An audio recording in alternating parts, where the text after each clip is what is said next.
So let's switch gears from sports for a minute. I want to talk. Kind of want to take a moment and talk about some friends, like some old friends. Right, you were you, So you were telling me about this. I don't know. I mean, we have like a 8 year age gap. Yeah, I don't know. Are you even 30? I'm 28. Okay, we have a 10 year age gap. Okay, it's a big difference. Um, but you meet in life over the course of my life. I've met a couple handfuls of people that to this day I'll reach out to them, they reach out to me after it could be 6 months, it could be 2 years. And it's like we picked up where we left off. And we have an afternoon conversation.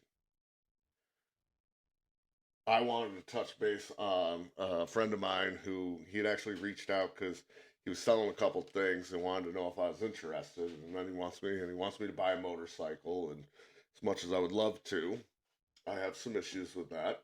Issue number one being I don't have time to ride. Issue number two, I am married. What does that have to do with it? Yeah. Like she's gonna let me own a bike. Yeah. It'll just sit in my garage. Well, you're lucky to own a pizza place. Yeah, I know. Tell me about it. I'm not don't even get going on that. Yeah. I'll start a rant there, Let's Jeff. keep this PG and comfy and fun. But anyway, he reached out and we were talking and it brought back one of my favorite little like memories that I have with him was way back. Going through my divorce and dealing with a lot of shit. I had a girlfriend who had like literally broken up with me 2 weeks before this. So it was like a whole thing, right? So we go to this Ja Rule concert down in like Clifton Park, and it was absolute garbage, absolutely fuck garbage. No wonder the tickets were $10, right? It's like, oh my god. But anyway, I'm standing there next to him, and Maybe we can get Ja Rule on here. oh god, no, we will. Maybe not. it'll be $10. No, no. I don't care if it's $5. No.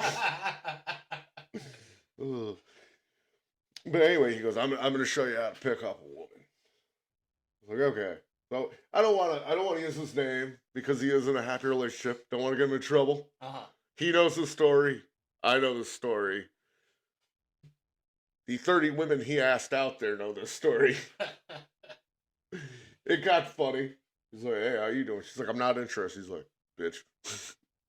He's casting a wide net, though, until it works. So as I'm like kind of watching this and learning, and he goes, you like fishing? I'm like, yeah. He goes, same idea.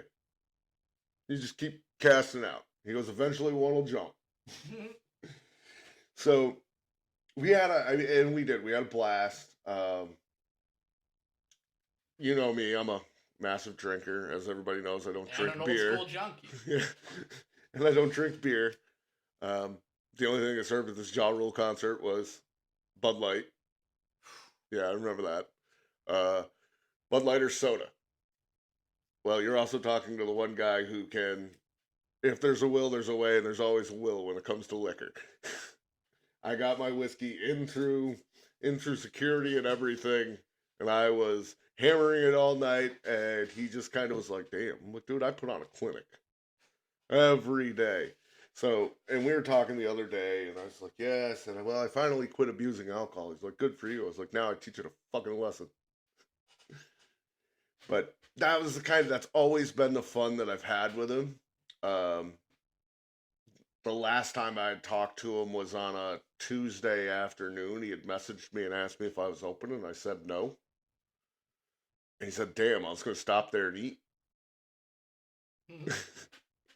And I was like, well, you can come here. I'll make you something. And he was like, it's too late. I already went somewhere else. I was like, motherfucker.